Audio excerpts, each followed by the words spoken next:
The writers are shocked that the internet doesn't care about their little strike. They're upset that studios are only hiring them for a couple of days and they're abusing them like freelancers. And they feel like they're being treated as if they're Uber drivers.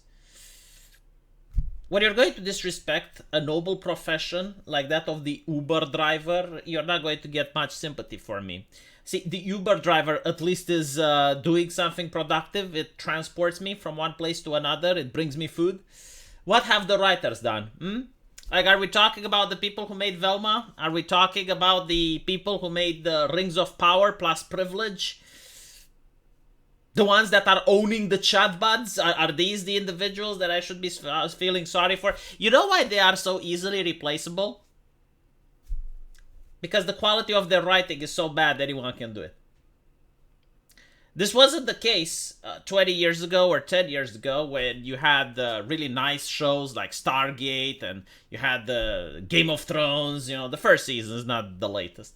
But there used to be a time when there were good writers. And there used to be a time when it was difficult to get writers because you had to get ones that were talented. But I don't know, ever since the previous writing strike happened, most studios went with diversity and inclusivity.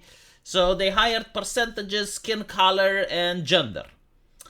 Which apparently is producing the type of writing that we all know and love today. And when the writers are on strike, no one cares because everyone watches anime. See, now, if the anime writers were on strike, oh my god, that would have been a big deal. Like, if the anime writers were on strike, I would have been concerned. I'd be like, how can I help them? But it's Hollywood writers. Okay. Right. Naruhodo. So they're upset because people are suggesting that ChatGPT can replace them. I don't think like it can in the current iteration, but give it like 1 or 2 more years. I think even now it's possible, though. Depends on the type of TV show you want. You can't completely replace them, but let's put it like this. In a room of 10 writers, you can just get 1 or 2 people with ChatGPT, and they're asking ChatGPT to come up with the story. They're reading it, they're making a couple of changes, putting it back to ChatGPT, so on and so forth. You have to do it for parts of the script, though. You can't do it for the entire script because the bot doesn't have such a long-term memory. Although, I'm pretty sure, like, if you're a rich studio, you can probably cut a deal with OpenAI to give you a bot that has a huge term memory so that it can actually hold the script. But still, you know, it has come time, yes. I care about them the same way they care about my Apocalypse. You know, like when Apocalypse happened on YouTube, the same amount of care that the writers had for the content creators on YouTube is exactly the same that I care about them. And, you know, I'm pretty sure there are a couple of good writers there in the strike. I'm not denying it, but if you're really good, you're probably going to still have a job, so you shouldn't be that worried. Well, I mean, it depends. You know, depends, I guess, on the studio. Like, if you're good and you have the correct skin color, the correct gender, the correct sexual orientation, or whatever these studios hire based on. Like, if you have all of them, you're probably good. But what's interesting is that some of them were upset, and I want to read a couple. I also see the picture with a writer holding a sign saying that AI did not have childhood trauma, and I'm like, okay, and? You had childhood that seems nasty, you know. Stay safe. But what do you want me to say? I do not watch movies based on the childhood or lack of trauma that people had when they wrote the movie. No, I watch movies to be entertained. Like, you want my money, right? You want my money or my sympathy? If you want my sympathy, then, well, I hope you stay safe. But I'm not giving you my money. Like, you have to choose. So apparently, even if a robot can churn out a passable script, already far-fetched assumption on today's tech, yeah, today, but like next year, probably not, a lot of folks seem to have forgotten that humans aren't robots, and the creative process isn't just about making as much content as possible, or it shouldn't be at least. Well, have you seen recent Hollywood? It literally is about making much content, because I would say we are in the dark age of Hollywood. Like, name me something creative. Like, think about what movies came out last year that wasn't a sequel, prequel, or a spin-off. Like an original title. It's difficult to think, right? Like, about I'm pretty sure there were, but it's difficult to find names. This is how creative Hollywood is recently. Given the fact that these machines are thought to mimic human stories by mixing and regurgitating machine-free human work, plagiarism is definitely a concern.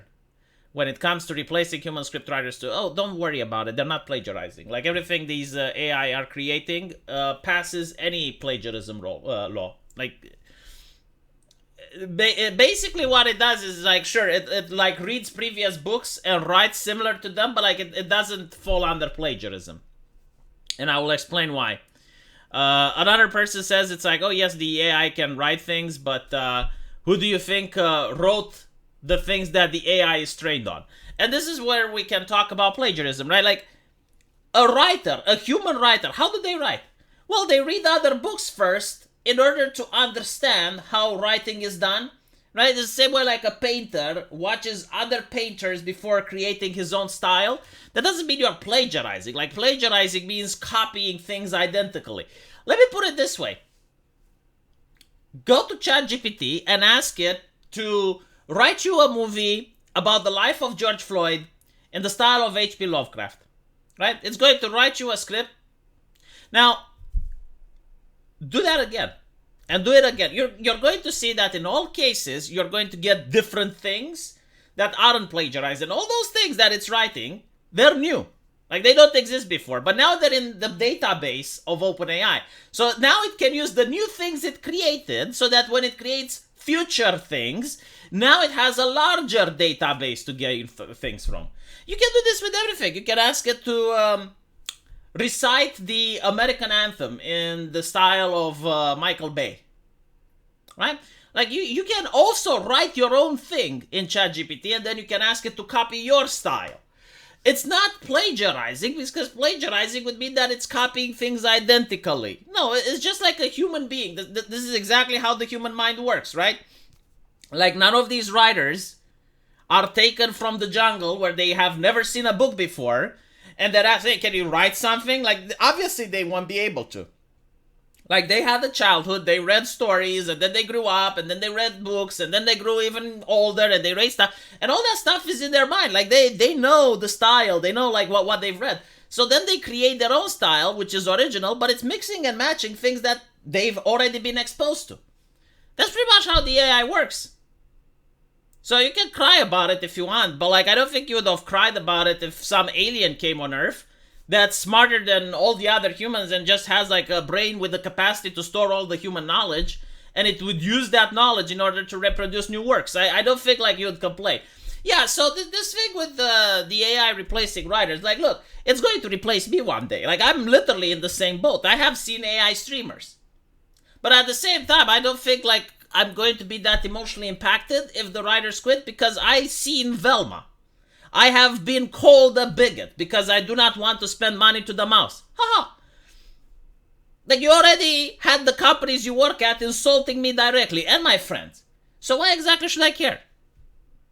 The reason you're not getting paid is because you're replaceable. Like take into account price is when supply meets demand. And in your case, there's not a lot of demand going. Let me know what you guys think, and I'll see you in the comment section. Take care.